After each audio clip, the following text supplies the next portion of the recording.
Our last speaker is Professor S.K. Kulkarni. He is a very learned scholar, and I think he may also answer some of the questions raised in the previous sessions. Before Professor Kulkarni starts his talk, I would invite Satish Bihari ji from Mauritius to introduce our learned speaker, Satish Bihari. Most respected everybody, respected and learned scholars, professors, researchers, and all our Arya Bandhugan, Sadar, Supreme, Namaste. I extend to you all a very warm welcome. I am thankful to Professor Dr. Ravi Prakash ji, and I feel honored and privileged to have the opportunity to introduce to you the next learned speaker, Professor Sadashiv Kulkarni ji. Professor Sadashiv Kulkarni ji is a veteran journalist, writer, and orator, and engaged in research work too. He is very well versed in Sanskrit and Pali. He was editor of Sakal, a leading Marathi daily. He was head of department and professor and of the Department of Journalism, Pune University. He was also editor and consultant, Kesari, Pune. He was editor of Swaraj Weekly in Pune, project director and district journalist training program in Western India, Sakal Papers Trust. He has more than 50 books to his credit and has edited many more. He has written books on several topics and subjects, including the epoch-making events in 1969 to 1970 of space victory. He has delivered lectures on the heritage of Vedas and Agnihotra almost all over India. He has written books on Vedas, Rig Veda, Darshan, Yajur Veda, Darshan, Upanishad, Prabha, Ved, Mahima, etc. Today, Professor Kulkarni ji will address the floor on heritage of Vedas, Agnihotra, and its benefit in the present day. I have the immense pleasure to invite Professor Kulkarni ji to present his subject. Professor ji, the floor is up to you. Thank you. Unmute yourself, Kulkarni ji.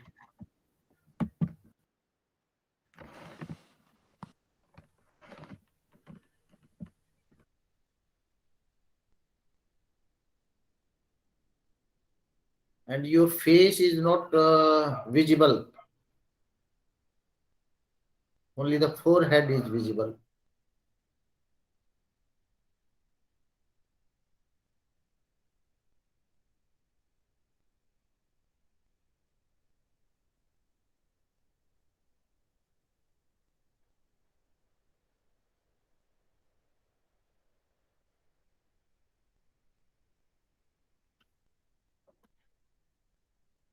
Kulkarni ji, you are not audible, and your video is also not there now.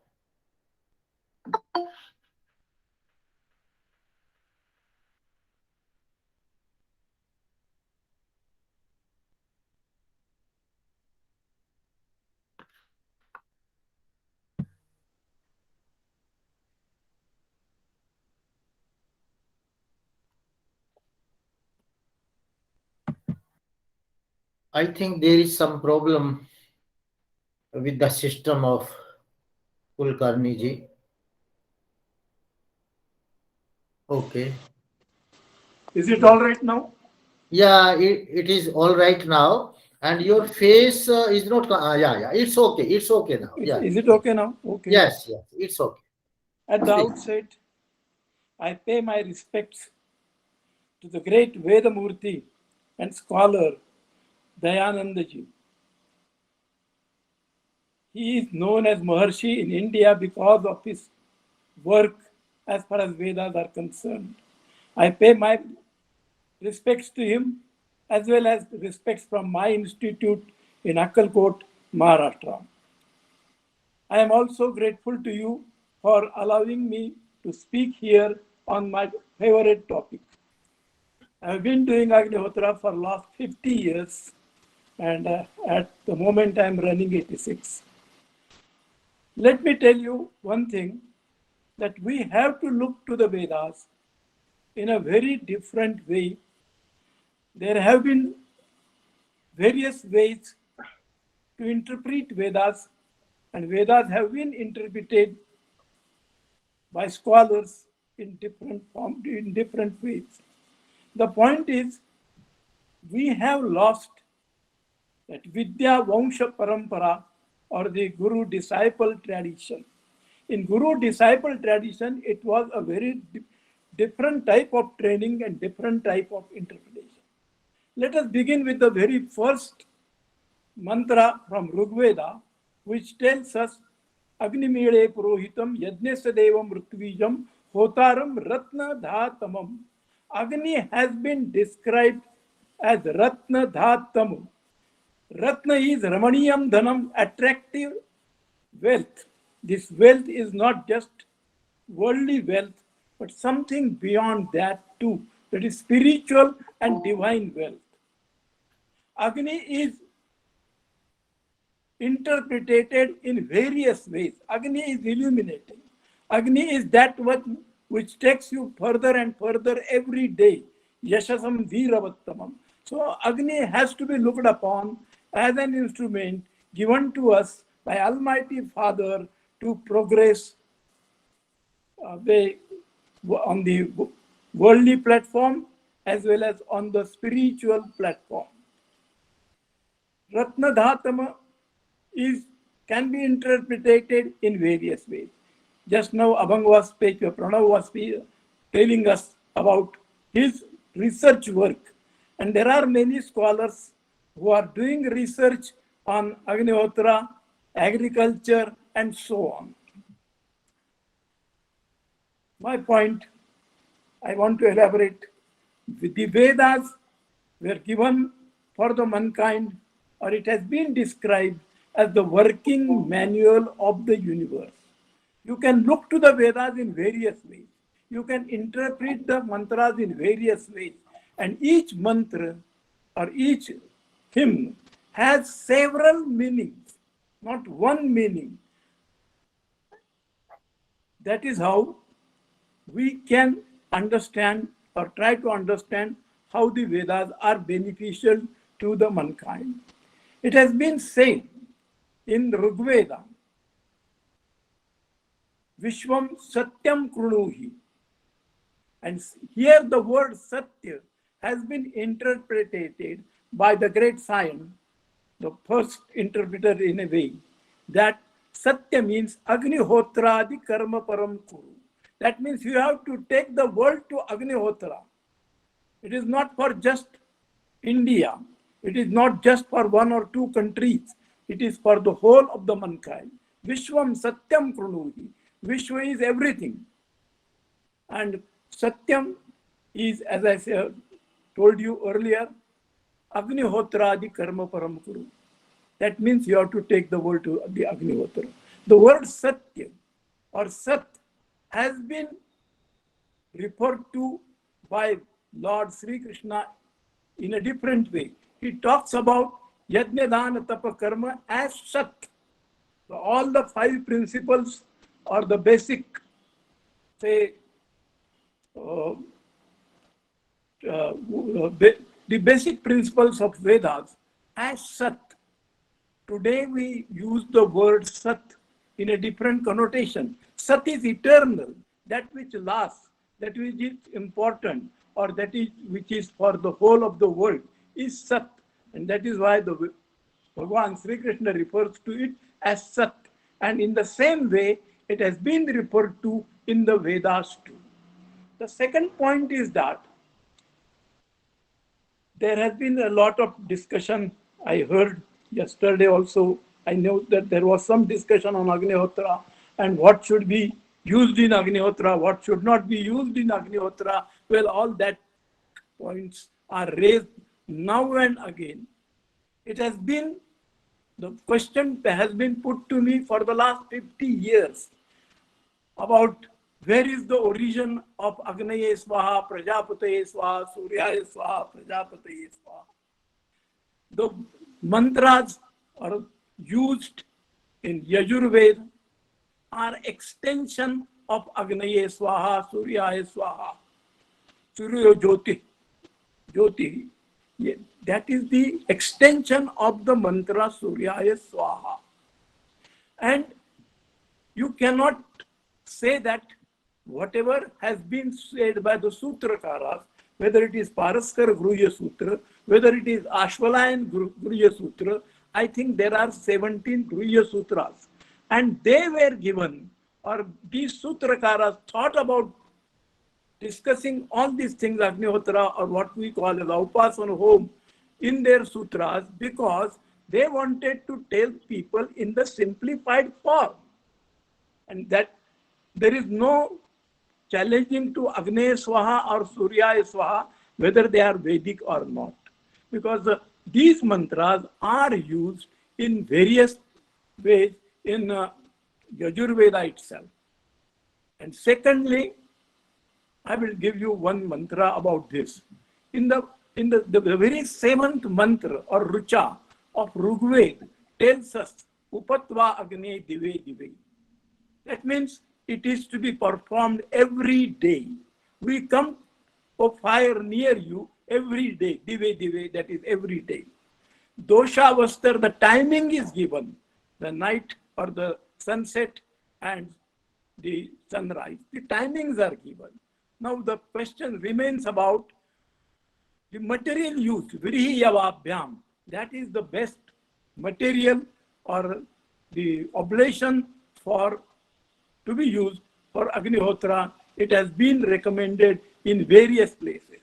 The point remains whether these mantras, whenever we offer to any deity, the fourth vibhakti has to be used. That is why it is Agneya Swaha. Swaha is not just an exclamation. Swaha means sushtu ahuyate enam iti.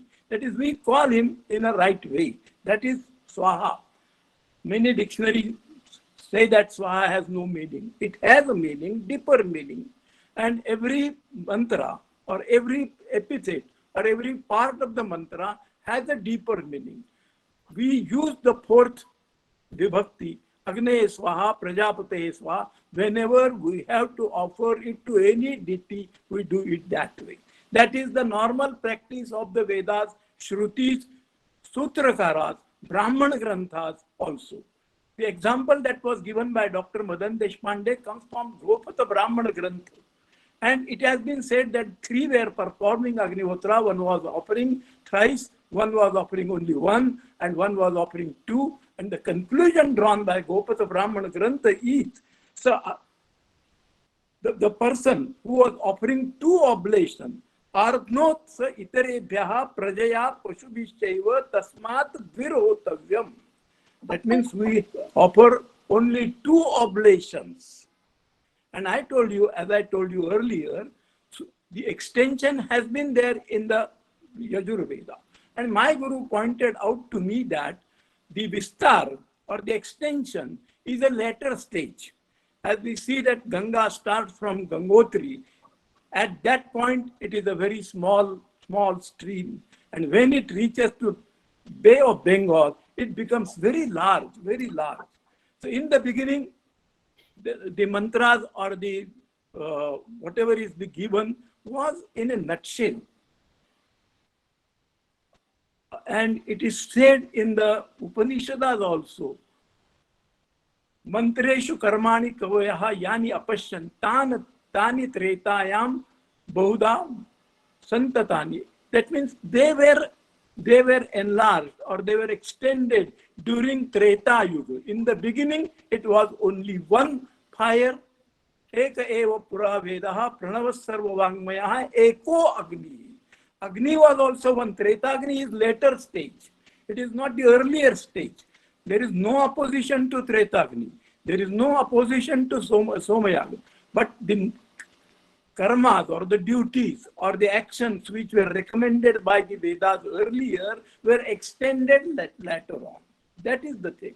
That is why you find that you won't find the mantras as Agnihotra should be like this.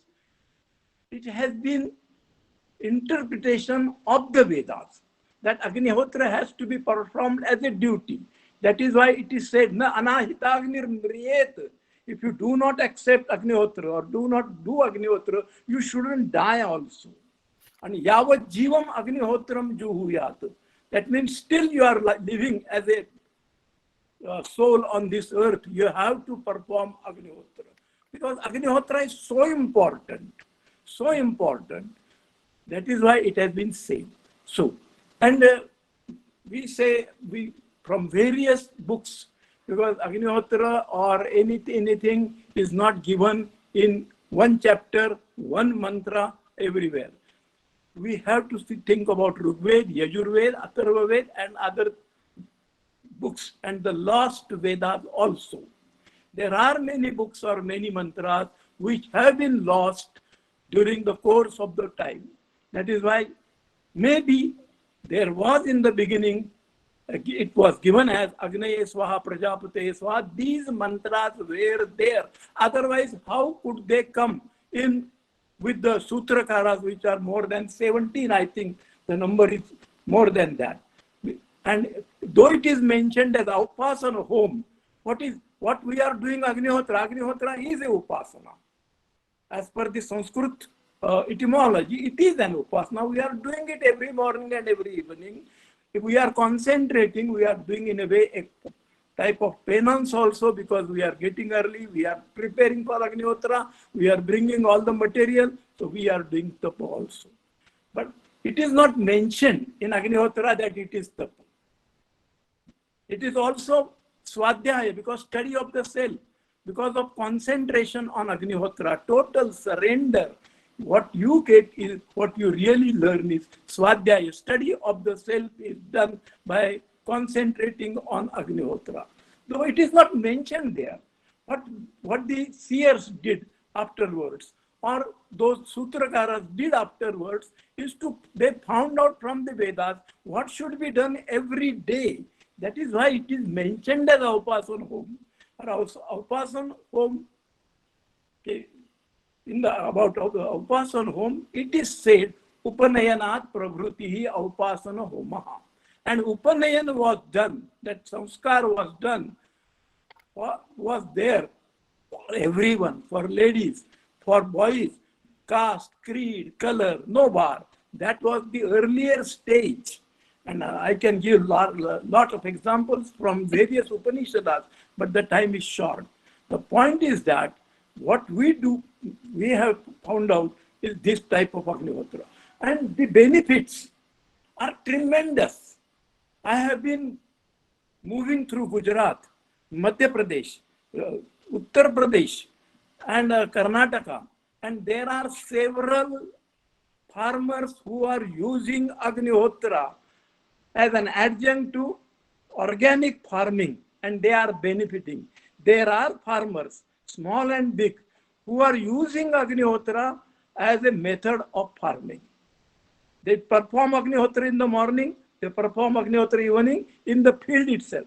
Sometimes they do more Havan also. By Trambakam Yajamahe mantra, they offer more oblations too, because they find that they are getting benefits by just offering 2 oblations in the morning and in the evening. There are several farmers. There is one farmer near Belgaum at Sutakatti, about 30 kilometers from Belgaum or 70 kilometers from Kolhapur, which is in South Maharashtra. He has been awarded a prize by Karnataka government and given the epithet about that means he is Krushi Pandit. And in international competition also he got the second prize of 2 lakhs of rupees 2 years back. And there are several farmers in Gujarat who are practicing Agnihotra in their fields, in their farms, and getting benefits. And in the Vedas, it is said only in concise form, Krushi Yajnena Kalpatam. That means you can do your farming with the help of, say, Homa. This Homa has been basic. It has been said so in various Puranas also. That means Bhagavad Mahapurana, Vayu Mahapurana, everywhere there is a reference to Agnihotra of this type. And remember that what we have been doing now, as per the religion or as per the Vedic religion, there was Kali Yuga, which lasted for more than 5,000 years. And many things have been lost. One of the things that is lost, that Agnihotra is basically this. Extension can be anything. There could be Somayagas, there could be other yagas, there could be Gavamayan, which lasts for 1 year every day. Somayaga is performed. That can be done. But basically, what every individual has to do, because it is said in the Vedas, Vishwam Satyam Krunuhi, Krunumanto Vishwamaryam. Everybody has to be elevated by Agni Upasana, by Agnihotra. You can elevate a person to a high level, that is making Arya. Arya is Ru Gatav. That means wherever he is, we have to elevate him spiritually. We have to see that he is prosperous. And remember, last point that I want to make or convey is, the Vedas do not talk only of material progress. They talk about Amrutatvam, that is union with God, understanding what the self is, or understanding or reaching ultimate reality. That is the goal of the Vedas. Because this was the question put by Maitreyi to Yajnavalkya Maharshi. Maitreyi asked him, if I get your wealth, whether I will reach Amrutatva, whether I will reach ultimate reality. And then Yajnavalkya told him, if I give you the wealth of the total world to you, you are not going to achieve Amrutatva. So Amrutatva is the goal of the Vedas. It is not just material prosperity. It is true that when you perform yajna, you get mental peace. When you perform yajna, your health is better. When you perform yajna, you can do agriculture. When you perform yajna, water can be purified. Many things are there, because Pranav, I think, has taken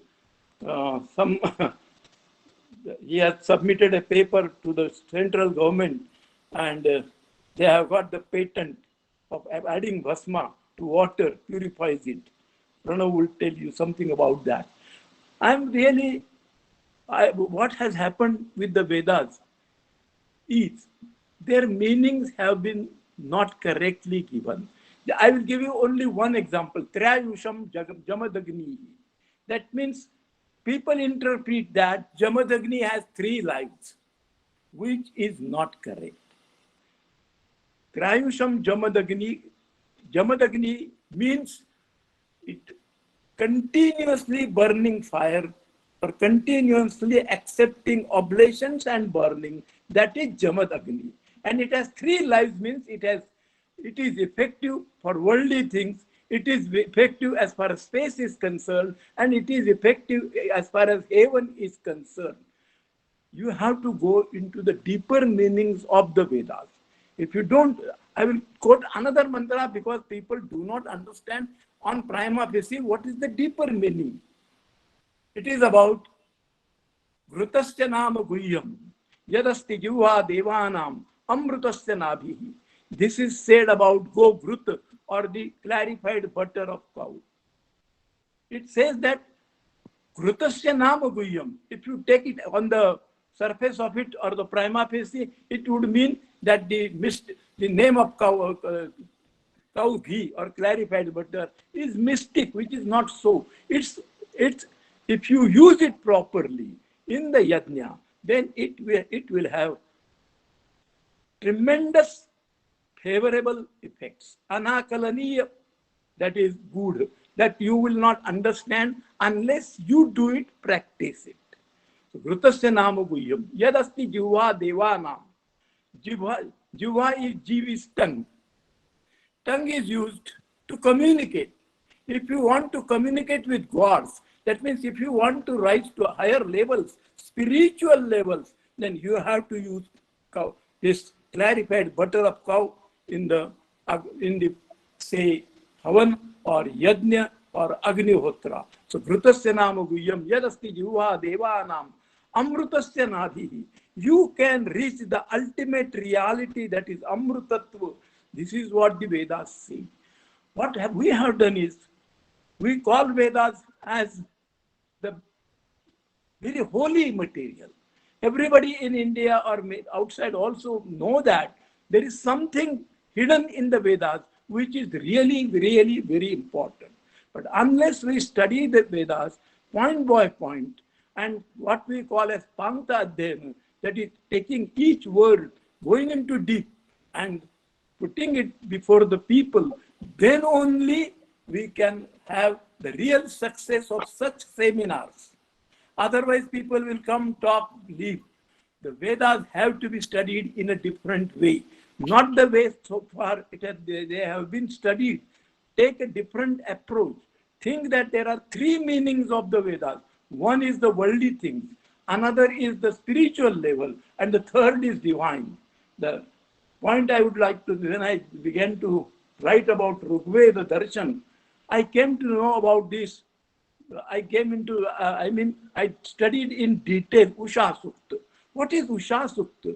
Where the Rishi is interested in describing what is happening in the morning, early morning, or whether they have wanted to describe or just what is that early morning is. No, it is divine dawn.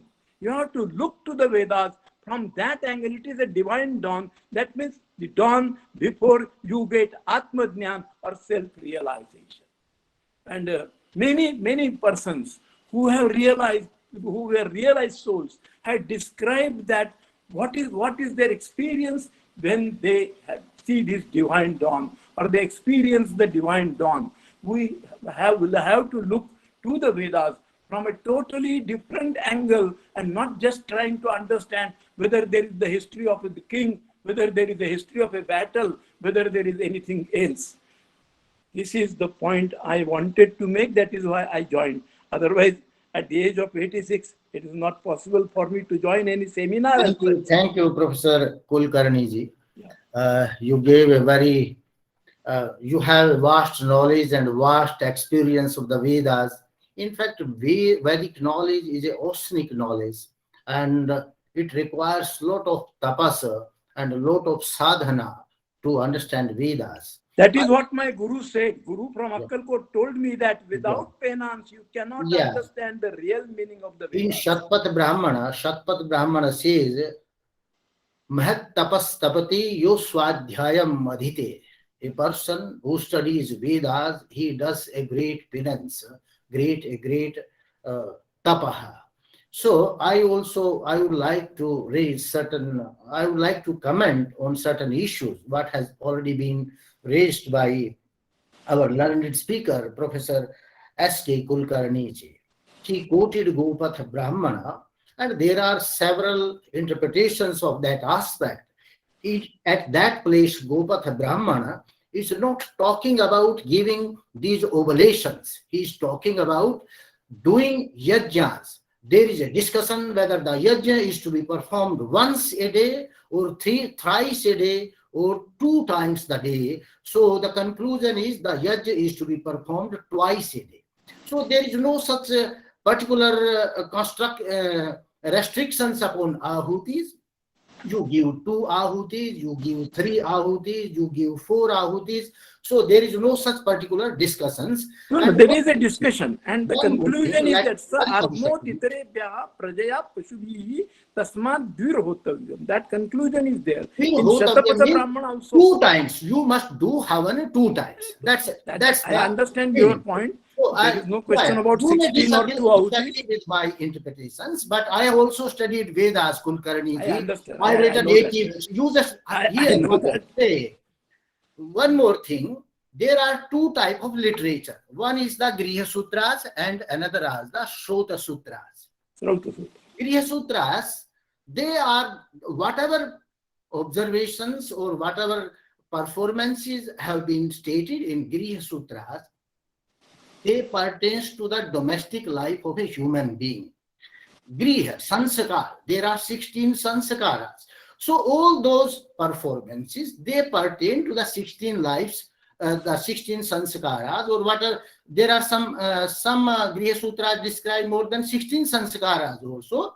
So all those observances, they pertain to the life of a domestic life or sanskar of a human. That is true. That is why it is Guru called Guru here. And one more thing, the Shrota Sutra, Griha Yajnas, they are done in Gahrapatya fire. What is Gahrapatya fire? The family sanskar. The sanskar of a family, they are known as Gahrapatya fire. Gahrapatya Agni. And when the Shrota Yajnas are done, then the fire is taken from Gahrapatya. Gahrapatya And to others. Ahavanya Kunda, they are done. That is true. So what is the Shrota Yajna? Shrota Yajna is not a performance, domestic performance or something to be done by human beings. They represent figuratively or in a very allegorical way the different processes taking place in the universe. So far as the Shrota Yajnas are concerned, whatever, whether it is Soma Yaga, Vajpaya Yaga, or Ekahina Yaga, or there is a Dwadas Satra, 12 years Yaga, and even 1000 years Yaga is there. Yeah. So they are symbolizing particular phenomenon of the nature, just like Ekahina Yaga is that represents the Earth's rotation around its axis. The yaga that pertains to 1 year, that represents the Earth revolution round the sun. The yaga that represents 12 years yaga, that represents Jupiter's revolution around the sun. And the yaga that represents 1000 years, that represents the whole Kalpa year, that is equal to 1000 Mahayugas. So they are representing all those things. And when Shatpat Brahmana describes Agnihotra, that is not this Agnihotra. This Agnihotra is also taking place in the universe itself. When the sun radiation coming on the earth, that is also the Agnihotra is taking place. And the Brahmankar there says, Etavati vai Vedi Yavati Prithvi. That the parameter of the Vedi is equal to the whole earth, because the sun fire, the sun radiations, the sun rays, they are coming on the earth and the life is flourishing on it. So that Shrota Sutras, they represent something allegorically cosmic phenomenon, and Griha Sutras, they are particularly representing the domestic observances that are to be performed by human being. So there is a confusion. We sometimes confuse the Shrota Sutras with the Griha Sutra performances. No doubt, the performances in Griha Sutras, they are very much aligned, in tune with the Shrota Sutras also. Shrota Sutras, but their purpose is different. And the Shrota Yaga, purpose, sir. Soma Yaga there is the rain-making process of rain-making. But here, if you are doing Soma Yaga for the Grihastha life itself, that has no meaning for that. So Soma Yaga represents something else, and the sanskaras of Griha Sutras or the yagas in Griha Sutras, They are for the human life, for the elevation of the life of human being. So that is the basic difference. And in science also, the scientists have proved that the solar some energy bursts are taking place from the sun, and they take 2 times. That is why they are equating this sandhyas, 2 times sandhyas, because it is coinciding to that natural phenomenon. So this is how the the the very conclusion is that the everything whatever stated in Vedas is a very deep rooted one, and no one can, just like the Brahmanakara says, proksha priya iva hi devaha. Paroksha priya. Whatever the seers have told, they have told everything indirectly. You cannot derive some direct meaning from them, and if you are going to derive the direct meaning, that will be misleading one, and you will be misled by all such interpretations. There is one point, sir. Study. One point I want to make. Yeah. The Shatapatha Brahmana Grantha also says that sa yat sayamastamite dve ahuti juhoti tadetabhyam purvabhyam. It is So there. that ahuti pertains to the yajna itself, not these oblations. That is how you interpret. So that is the difference of interpretations between your interpretations and my interpretations. And Parshuram, Lord Yeah. Parshurama, Where ahuti means 2 times ahuti. the Sayat Sayamastamite dve ahuti jyoti, when he offers 2 oblations, very clearly stated in Shatapatha Brahmana Grantha. And secondly, when Lord Parshurama met, there is a story, when Lord Parshurama met the other, that is Lord Krishna and Balarama, he says, Nesta Sankuchita Adhanam. I have made I am not performing Tretagni Vistar now, but I am performing a Yajna or Agnihotra of 2 oblations. That is why Lord Parshurama says. That is it. Okay. Yeah, those contexts I may refer. Then I can comment. Nesta Sankuchita Adhanam. I have Shatpat Brahman with me. I may refer to that. Yeah. And in what context that has been stated. Yeah. Yeah. So it was a very nice presentation, very significant presentation by all the speakers, and I think we are very much benefited by these deliberations and discussions,